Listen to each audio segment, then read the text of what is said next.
عزیز طلبہ، ہمارے فارغ ہونے والے فضلہ، علماء دین اور جامعہ کے تمام طلبہ اور دور دراز سے تشریف لائے ہوئے معزز مہمان حضرات، بخاری شریف کے آخری باب اور آخری حدیث کا درس شروع ہوا چاہتا ہے۔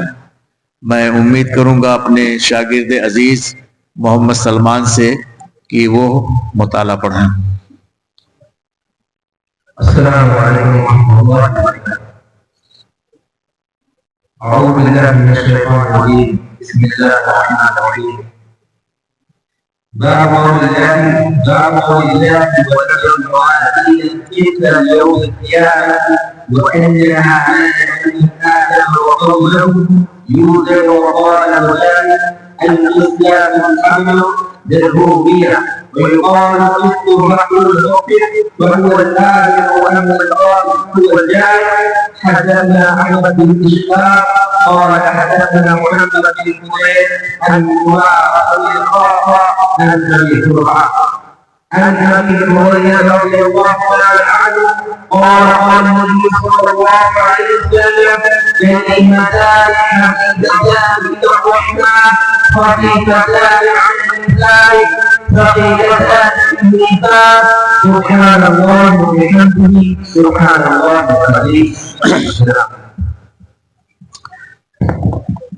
آپ حضرات نے آخری باب کا ترجمہ اور اس کے تحت حدیث سماعت فرمائی۔ ترجمۃ الباب کا مطلب یہ ہے کہ امام بخاری رحمۃ اللہ علیہ نے قرآن کریم کی آیت کریمہ جو سورہ انبیاء کی ہے اس کو ترجمۃ الباب قرار دیا، وَنَضَعُ الْمَوَازِينَ الْقِسْطَ لِيَوْمِ الْقِيَامَةِ، کہ ہم میزان عدل کو قیامت کے دن نصب کریں گے۔ تو ایک بات تو یہ سمجھ لینی چاہیے کہ ارکان ایمان میں سے قیامت اور آخرت پر ایمان رکھنا بھی ہے، اور آخری چیز وہی ہے قیامت، پھر دوسری دنیا شروع ہو جائے گی۔ تو اس آیت مبارکہ کو لا کر کے عقیدہ ایمان وہ بھی بتلایا اور اس میں پیش آنے والی چیزوں کو بھی بیان کیا۔ چنانچہ فرماتے ہیں وَنَضَعُ الْمَوَازِينَ الْقِسْطَ، اور ہم میزان عدل کو رکھیں گے۔ اللہ رب العالمین عادل ہے، مالک یوم الدین، قیامت کے دن کا وہ مالک ہے، بدلے کے دن کا مالک ہے۔ وہ بدلہ دے گا، اچھوں کو اچھا بدلہ اور بروں کو برا بدلہ، نیکوکاروں کو جنت دے گا اور کفار و مشرکین کو جہنم میں ڈال دے گا۔ تو اب رب العالمین کے عدل کا تقاضا ہے کہ لوگوں کے اعمال کو وزن کرے اور ان کے عملوں کے مطابق انہیں بدلہ عطا فرمائے۔ اب یہاں پر ایک علمی سوال یہ پیدا ہوتا ہے کہ ہم میزان عدل کو رکھیں گے، یہ موازین جمع کا صیغہ ہے جس کا واحد ہے میزان۔ تو یہاں یہ سوال پیدا ہوتا ہے کہ جمع کا صیغہ کیوں استعمال کیا گیا ہے؟ یعنی اس سوال کی تشریح اور اس کا بیان یہ ہوا کہ جب جمع کا صیغہ رکھا گیا ہے تو بہت سارے ترازو ہوں گے یا صرف ایک ہی ترازو ہوگی یا کیا صورت ہوگی، کیا کیفیت ہوگی؟ تو اس کا جواب یہ ہے کہ تعدد اعمال کے لحاظ سے جمع کا صیغہ لایا گیا ہے، یعنی لوگوں کے اعمال مختلف ہوں گے، اچھے اعمال ہوں گے، برے اعمال ہوں گے، کفار کے اعمال ہوں گے، مشرکین کے اعمال ہوں گے، صالحین کے اعمال ہوں گے، اہل ایمان کے اعمال ہوں گے، اور پھر ان میں بھی طرح طرح کے اعمال ہوں گے۔ تو اس اعتبار سے جمع کا صیغہ لایا گیا ہے۔ اور دوسری توجیہ اس کی یہ ہے کہ تفخیم شان کے لیے جمع کا صیغہ لایا گیا ہے، یعنی اس کی عظمت اور اس کی بڑپن اور اس کے شان کو بیان کرنے کے لیے لایا گیا ہے جمع کا صیغہ، جیسا کہ قرآن کریم میں بھی اس کی مثال موجود ہے کہ اللہ تبارک و تعالی نے حضرت نوح کی قوم کی طرف ایک ہی نبی کو بھیجا تھا، ایک رسول کو بھیجا تھا، لیکن جمع کا صیغہ استعمال کیا گیا ہے کہ انہوں نے نبیوں کا انکار کیا، تکذیب کیا، تو ایک کے لیے جمع کا صیغہ لایا گیا، صرف تفخیم شان ہے۔ اور عربی ادب کے اندر بھی اس کی بہت سی مثالیں مل رہی ہیں کہ واحد کے لیے، ایک فرد کے لیے جمع کا صیغہ لایا جا رہا ہے۔ تو خیر اس تفصیل کی ضرورت نہیں ہے، صرف اتنا عرض کر دینا ہے کہ تعدد اعمال کے لحاظ سے لایا گیا یا تفخیم شان کے لحاظ سے جمع کا صیغہ لایا گیا ہے۔ اور لیوم القیامہ میں لام فی کے معنی میں ہے، یعنی قیامت کے دن ہم میزان عدل کو نصب کریں گے۔ اور آگے فرمایا امام بخاری رحمۃ اللہ علیہ نے وَأَنَّ أَعْمَالَ بَنِي آدَمَ وَقَوْلُهُمْ تُوزَنُ، بنی آدم کے اعمال اور اقوال سب وزن کیے جائیں گے، جتنے بھی اقوال ہیں، جتنے بھی اعمال ہیں، اولین و آخرین سب جمع ہوں گے اور سب کے اعمال کو تولا جائے گا۔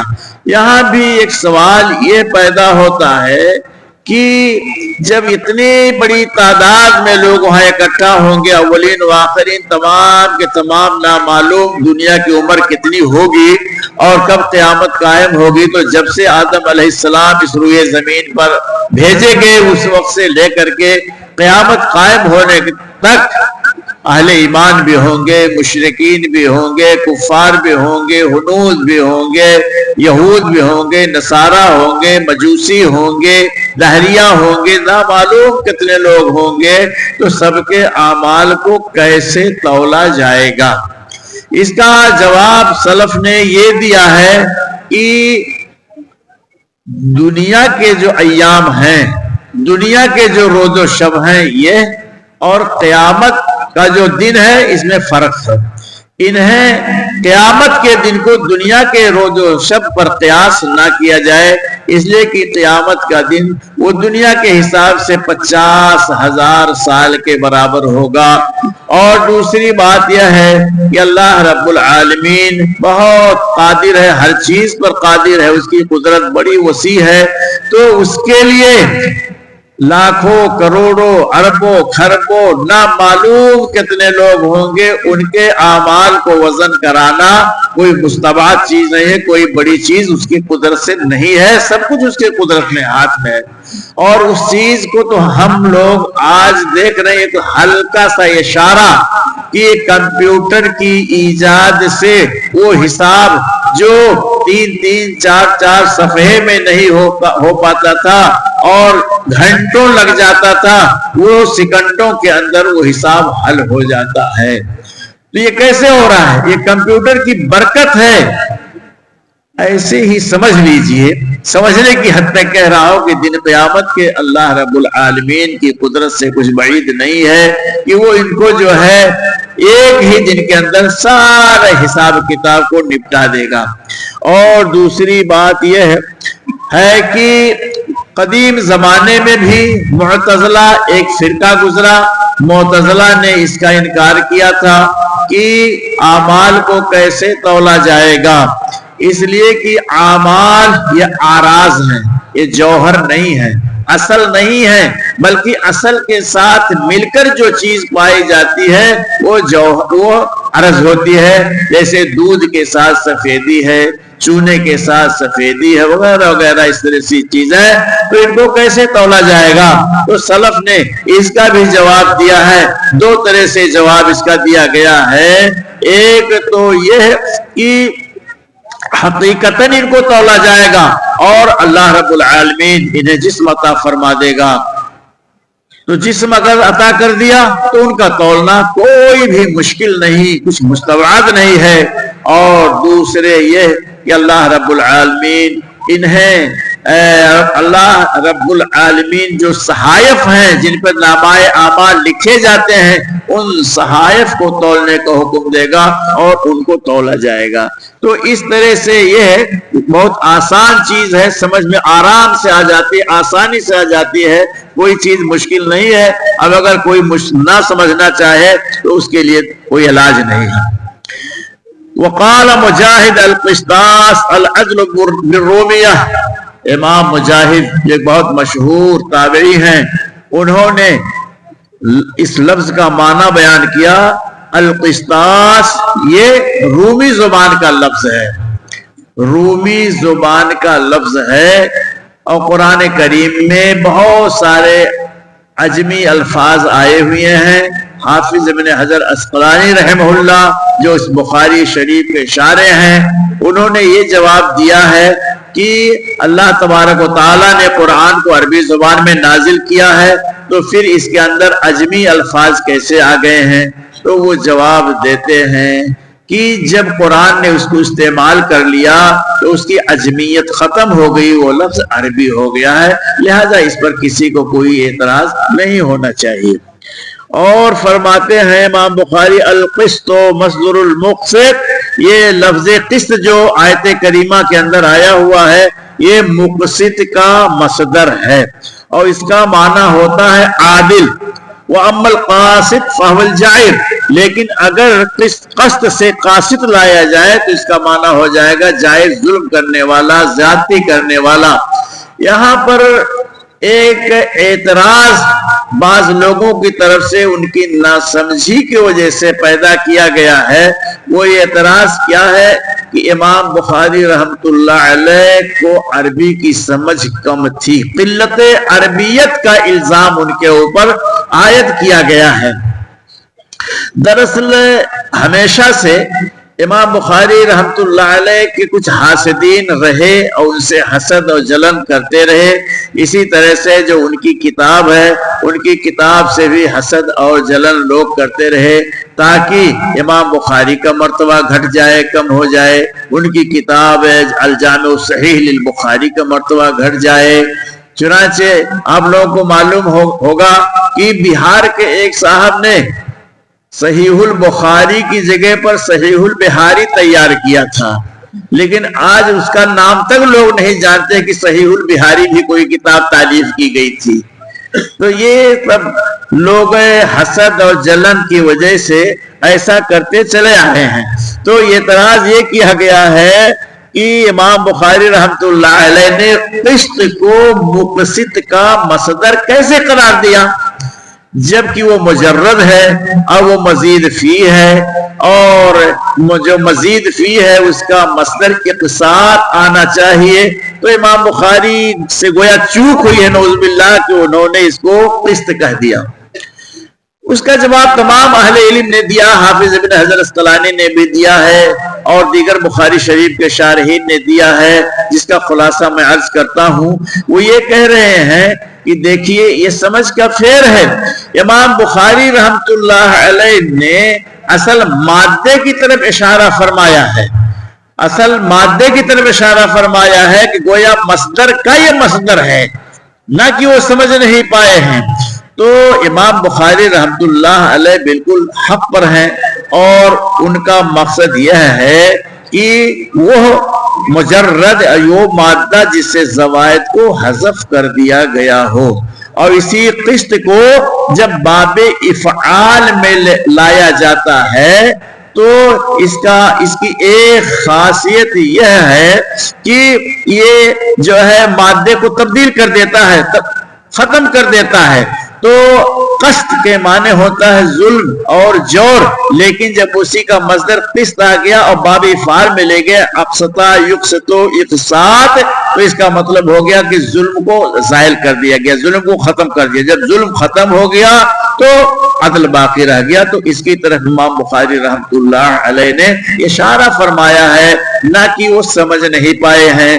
یہ ایک ایسا نقطہ ہے کہ جس پر امام بخاری رحمۃ اللہ علیہ کے شارحین نے بہت بسط و تفصیل کے ساتھ بیان کیا ہے، اور جس امام کی حمایت میں لوگ یہ سب باتیں بول رہے ہیں، امام بخاری کے مقام و مرتبہ کو گھٹانے کی کوشش کر رہے ہیں، ان کی عربیت کا حال بھی بیان کیا گیا، جیسے مولانا عبدالسلام صاحب مبارک پوری نے سیرت البخاری میں بیان کیا، حافظ بن حجر اسقلانی نے بیان کیا ہے۔ تو خیر اس وقت موقع نہیں کہ تفصیل میں جاؤں، وہ ساری باتیں بیان کروں۔ کہنے کا مقصد یہ ہے کہ جس کو امام بخاری کی عربیت دیکھنا ہو، ان کی کتاب التفسیر پڑھ لے، دیکھ لے کہ عربی زبان کے اندر انہیں کتنی مہارت تھی اور کتنی فصیح و بلیغ زبان تھی۔ بعض مقامات پر حافظ ابن حجر اسقلانی رحمۃ اللہ علیہ نے یہ بھی جواب دیا ہے، سمجھایا ہے کہ دیکھیے جو امام بخاری نے جو لفظ استعمال کیا یہی فصیح ہے اور یہی صحیح اور یہی درست ہے۔ تو کسی کو اعتراض بلا سوچے سمجھے نہیں کرنا چاہیے تعصب میں پڑھ کر کے۔ اور آگے حدیث ہے، قال حدثنا احمد بن اشکاب قال حدثنا محمد بن فضیل عن عمارة بن القعقاع عن ابي زرعة عن ابي هريرة رضي الله عنه قال قال النبي صلى الله عليه وسلم كلمتان حبيبتان الى الرحمن خفيفتان على اللسان ثقيلتان في الميزان سبحان الله وبحمده سبحان الله العظيم۔ اس حدیث کے اندر جو الفاظ آئے ہیں وہ بہت ہی محترم بالشان اور بڑی معنویت کے حامل ہیں۔ کلمتان یہ کلمہ کا تثنیہ ہے، اور کلمہ یہ کلام کے معنی میں ہے۔ تو دو کلمے رحمان کو بہت ہی پسند ہیں، بہت ہی محبوب ہیں۔ یہ حبیب حب سے ہے، یہ محبت کے معنی میں ہے۔ یہاں بھی ایک گفتگو ہے، ایک علمی نکتہ ہے، اور موقع نہیں کہ میں اس کو تفصیل سے بیان کروں، لیکن یہ کہ اللہ رب العالمین کی صفت حب بھی ہے۔ یہ معتزلہ کی طرف سے، اور بلکہ کہہ دیے اس کی بنیاد یونانی فلسفہ ہے۔ اللہ کی ذات کو وہ لوگ مجرد عن صفات مانتے ہیں کہ اللہ کی ذات بالکل صفات سے مجرد ہے، صفات سے خالی ہے، کیونکہ یہ جو صفات ہیں یہ سب حادث کی صفت ہیں، اور اللہ کی ذات قدیم ہے، اس کی ذات ازلی ہے۔ تو یہ جو حادث چیزیں ہیں یہ قدیم اور ازلی کی صفت نہیں ہو سکتی ہیں، اس بنا پر ان لوگوں نے اس کا انکار کیا ہے۔ لیکن میرے عزیزوں میں عرض کروں کہ جیسا کہ آگے میں کتاب التوحید میں اور کتاب الرد الجہمیہ میں پڑھاتا چلا آیا ہوں، سمجھاتا چلا آیا ہوں کہ اللہ رب العالمین کے جو اسماء ہیں، صفات ہیں، ان پر ہمارا ایمان ہے، ہمارا مضبوط عقیدہ ہے۔ ہم اس کی کیفیت کے پیچھے نہیں پڑتے ہیں، بس اتنا سمجھتے ہیں، جانتے ہیں کہ اس کے جو اسماء ہیں، صفات ہیں، بس اسی طرح ہیں کہ جو اس کے شایان شان ہیں، جو اس کی ذات کے لائق ہیں، اس کی کنہ، اس کی کیفیت کے پیچھے ہم نہیں پڑتے ہیں، اور جو اس کی کیفیت و کنہ کے پیچھے پڑے گا وہ گمراہ ہو جائے گا، بلکہ اندیشہ ہے کہ اسلام سے کہیں خارج نہ ہو جائے۔ ابھی ہمارے ایک عزیز شاگرد یہاں آئے ہوئے ہیں، عبد الرحمان، جن کی 2 سال پہلے فراغت ہوئی ہے، وہ شارجہ میں پڑھنے گئے تھے۔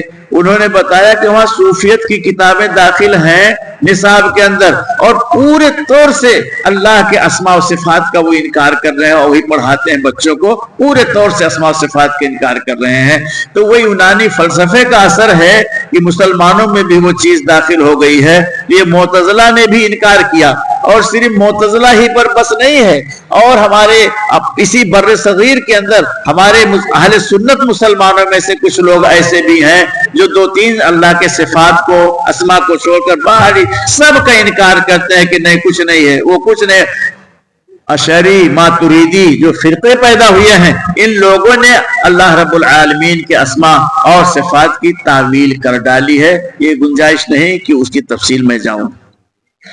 تو کلمتان حبیبتان الی الرحمن، دو کلمے رحمان کو بہت محبوب ہیں، خفیفتان علی اللسان، زبان پر بہت ہلکے ہیں، ادائیگی کے لحاظ سے بہت ہلکے ہیں، بڑی آسانی سے ادا ہو جاتے ہیں، ان کے اندر رشاقت ہے، ان کے اندر سہولت ہے، بڑے آسانی سے ادا ہو جاتے ہیں۔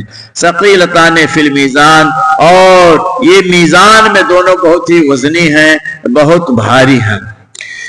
یہ یہاں پر خبر مقدم ہے اور مبتدا مؤخر ہے، اور اس کی صفت جو لائی گئی ہے خبر کی، تو خفیفتان ہے، ثقیلتان ہے، حبیبتان ہے، یہ سب کیوں لائی گئی؟ یہ شوق دلانے کے لیے، تشویق کے لیے، کہ سننے والے کے دل میں جو بات آگے آ رہی ہے، جو مبتدا مؤخر ہے، اس کو سننے سمجھنے کے لیے ذہنی طور سے پورے طور سے یہ تیار ہو جائیں کہ آگے کون سی بات کہی جا رہی ہے۔ تو یہ دو تین صفتیں لانے کے بعد یہ کہا گیا سبحان اللہ وبحمدہ سبحان اللہ العظیم۔ وہ کلمے کیا ہیں جو میزان میں بہت بھاری ہوں گے؟ سبحان اللہ وبحمدہ سبحان اللہ العظیم، یہ دونوں کلمے بہت بھاری ہوں گے۔ کیوں بہت بھاری ہوں گے؟ اس کی معنویت پر اگر غور کر لیں اور اس کو سمجھ لیں تو آسانی سے آپ بھی اس کو سمجھ جائیں گے کہ کیوں یہ اعمال تولنے کے وقت میزان میں ان کا وزن بہت بھاری ہوگا۔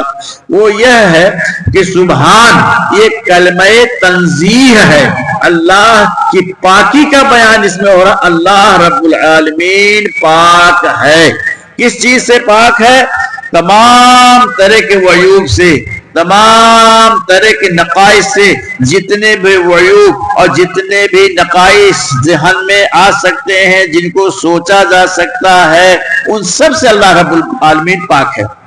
اس میں بھی عقیدے کے اندر ہمارے خود بر صغیر کے اندر بہت سارے لوگوں نے رب العالمین کے تعلق سے بہت ساری واہیات، خرافات اور باتیں بکی ہیں، اس کا موقع نہیں کہ وہ سب بیان کروں، لیکن صرف عرض کر دینا چاہتا ہوں کہ دیکھیے اللہ رب العالمین کے صفات کی ایک تقسیم یوں بھی کی گئی ہے، صفات ثبوتیہ یعنی وجودیہ اور صفات عدمیہ۔ تو صفات وجودیہ کہیے چاہے ثبوتیہ کہیے، وہ یہ ہے کہ اللہ رب العالمین علیم ہے، اللہ رب العالمین خبیر ہے، وہ قدیر ہے، وہ بصیر ہے، یہ کہتے چلے جائیے۔ اور دوسرا سلبی ہے، عدمی ہے، جس میں نفی کی جا رہی ہے۔ سبحان اللہ، اللہ کی ذات پاک ہے، کس چیز سے پاک ہے؟ اگر آپ کے ذہن میں آتا ہے کہ وہ اولاد والا ہے تو اس سے پاک ہے۔ اگر آپ کے ذہن میں آتا ہے کہ وہ کیسے جو ہے بیٹھتا ہے، کیسے وہ سوتا ہے اور کیسے وہ سوتا ہے، تو تھکان نہیں آتی ہے، ہمیشہ پورا نظام اس کے ہاتھ میں چلتا رہتا ہے، وہ اس کو تھکان نہیں آتی ہے، بھوک نہیں آتی، اس طرح کے جو شیطانی وسوسے ذہن میں ہیں اگر آتے ہیں تو تمام سے اللہ رب العالمین کی ذات پاک ہے، بری ہے، کوئی اس کے ذات میں کمی نہیں ہے، کوئی اس کے ذات میں نقص نہیں ہے۔ میرے بھائی اور دوستو، اللہ رب العالمین کے یہی اسماء و صفات ہیں جن کو لے کر کے بہت ساری قومیں گمراہ ہو گئی ہیں، اور ہم یہ دیکھتے ہیں اپنے ساتھ بسنے والی قوموں کو کہ اللہ رب العالمین کے جو اسماء ہیں، جو صفات ہیں، ان کے مظاہر انہوں نے تیار کر لیے ہیں، بنا لیے ہیں۔ جیسے کہ اللہ رب العالمین کی صفت ہے الرحمن الرحیم، وہ رحمان ہے، رحیم ہے، مہربان ہے، تو ان لوگوں نے اس کے مظہر کے طور پر گائے اور بچڑے کو چن لیا ہے کہ تمام جانوروں میں گائے اپنے بچڑے سے زیادہ پیار کرتی ہے، زیادہ محبت کرتی ہے۔ تو ایسے اللہ رب العالمین بھی اپنے مخلوق سے، اپنے بندوں سے محبت کرتا ہے، اس کے صفت رحمت کے مظہر کے طور پر ان لوگوں نے گائے اور بچڑے کو چن لیا ہے۔ اسی طرح سے آگ کو ایک دیوتا، ایک دیوی مان لیا ہے۔ کیوں مان لیا ہے؟ کہ آگ کے اندر جلا کر راکھ کر دینے کی، بھسم کر دینے کی قوت پائی جاتی ہے، اس کے اندر یہ تاثیر ہے۔ تو ایسے ہی اللہ رب العالمین کے بارے میں ان لوگوں نے سوچا کہ وہ جس کو چاہے وہ بھسم کر سکتا ہے، تو اس کے غیظ و غضب کا مظہر آگ کو تسلیم کر لیا. اسی طرح سے طاقت اور قوت اس کے اندر ہے تو اس کے طاقت و قوت کے مظہر کے طور پر 10 بھجا والا جو ہے کہ مجسمہ بنا لیا, تیار کر لیا, ہاتھی کے سر کو, اور اس طرح سے تمام چیزوں کو لوگوں نے بنا لیا ہے. تو یہ کہنے کا مقصد یہ کہ یہ جتنی طرح کی چیزیں ہیں اللہ رب العالمین ان تمام سے بالکل پاک صاف ہے, اس کے اندر اس طرح کی کوئی کمی نہیں ہے, وہ اس سے بری ہے, الگ ہے. یہ سب گمراہی کی باتیں ہیں جو لوگ اس طرح کے سوچتے ہیں. غالب کا ایک شعر ہے جسے مولانا ابوالکلام آزاد رحمۃ اللہ علیہ نے سورہ فاتحہ کی تفسیر کرتے ہوئے ام الکتاب کے اندر انہوں نے لکھا ہے کہ انہوں نے ملنا تیرا اگر نہیں آسان تو سہل ہے, ملنا تیرا اگر نہیں آسان تو سہل ہے, دشوار تو یہ ہے کہ دشوار بھی نہیں. یعنی اللہ رب العالمین کو پوری زندگی تلاش کرو, جا کر کے غاروں میں, کھوہوں میں, جنگلوں میں, بیابانوں میں, پہاڑوں میں, تنہائی میں جا کر کے ریاضت کو, وہ ملنے والا ہی نہیں, وہ ملتا ہی نہیں ہے. اور اتنا آسان کبھی کبھی ہو جاتا ہے کہ جب چاہو تو اس کی تصویر بنا کر کے آٹے کے ذریعے سے, پتھر کے ذریعے سے, اور سونے کے ذریعے سے, چاند کے ذریعے سے, چاندی کے ذریعے سے, اس طرح اور دھات ہیں ان کے ذریعے بنا کر کے اپنے سامنے رکھ لو اور اس کی پوجا کرو, عبادت کرو. تو یہ سب اسی اللہ رب العالمین کے صفات کو لے کر کے, اسما کو لے کر کے گمراہیاں پیدا ہوئی ہیں. تو یہ سبحان اللہ, اللہ رب العالمین پاک ہے, اللہ رب العالمین پاک ہے ان تمام برے خیالات سے, تمام سوچ سے, تمام نقائص سے. وَبِحَمْدِهِ, اور یہ اس کی تسبیح بیان کرتا ہوں اس کے حمد کے ساتھ, یعنی تسبیح کرتے وقت اس کے ساتھ حمد بھی شامل ہے. اور کیوں؟ اس لیے کہ اگر اللہ رب العالمین نے ہمیں یہ سمجھ عطا نہ فرمائی ہوتی اور یہ ہم کو یہ مسئلہ نہ سمجھایا ہوتا تو ہم اس کی تسبیح نہیں بیان کر سکتے تھے. تو اس نے جو تسبیح بیان کرنے کی, تسبیح کو سمجھنے کی جو ہمیں قوت دی ہے اور جو توفیق عطا فرمائی ہے, اس پر ہم اس کی حمد بیان کرتے ہیں. اور کیا ہے؟ سبحان اللہ العظیم, اس کی ذات پاک ہے. تو پہلے اللہ کو مقدم کیا کیونکہ یہ علم ہے, یہ علم ہے, علم ذات ہے, اس لیے اس کو مقدم کیا. اور عظیم یہ صفت ہے, اسما میں سے ہے, اس لیے اللہ رب العالمین نے رسول اکرم صلی اللہ علیہ وسلم نے اس کلمے میں اس کو مؤخر کیا ہے. تو یہ دونوں کلمے اپنے آپ میں بہت اہمیت رکھتے ہیں. تسبیح کی اہمیت کیا ہے؟ قرآن کریم کی تلاوت آپ کرتے ہیں, جگہ جگہ آپ یہ دیکھتے ہیں کہ کہیں ماضی کے ساتھ یہ صیغہ آیا ہے, کہیں مضارع کے ساتھ یہ صیغہ آیا ہے, کہیں امر کے ساتھ آیا ہے, کہیں صرف مصدر آیا ہے. سبح للہ ما فی السماوات و ما فی الارض, زمین و آسمان کی تمام چیزیں اللہ کی تسبیح اس کی پاکی بیان کر رہی ہیں. کہیں کہا گیا سبحان الذی اسری بعبدہ, اور کہیں کہا گیا سبح بالغدو والآصال, صبح شام اس کی تسبیح پاکی بیان کیجئے. تو تسبیح کا ذکر قرآن کریم میں بہت زیادہ ہے. کیوں؟ اس لیے کہ اللہ کے ذات کے اور اس کے اسماء و صفات کے تعلق سے جو گمراہ لوگ ہیں ان کی تعداد بہت زیادہ ہے. اسی لحاظ سے جگہ جگہ تسبیح کا امر اور ماضی, مضارع, مصدر کے ذریعے سے ذکر کیا گیا ہے. تو یہ باتیں ہو گئیں سبحان اللہ و بحمدہ, سبحان اللہ العظیم کی یہ بہت اہمیت کی چیزیں ہیں. اب ایک بات عرض یہ کروں کہ امام بخاری رحمت اللہ علیہ نے اس کو اخیر میں کیوں رکھا ہے. تو اس کی باریکی اور اس کا نقطہ یہ ہے کہ انہوں نے اپنی کتاب الجامع الصحیح کی ابتدا اور اس کا آغاز انما الاعمال بالنیات سے کیا ہے کہ عملوں کے اندر درستگی ہونی چاہیے, عملوں کے اندر پاکیزگی ہونی چاہیے.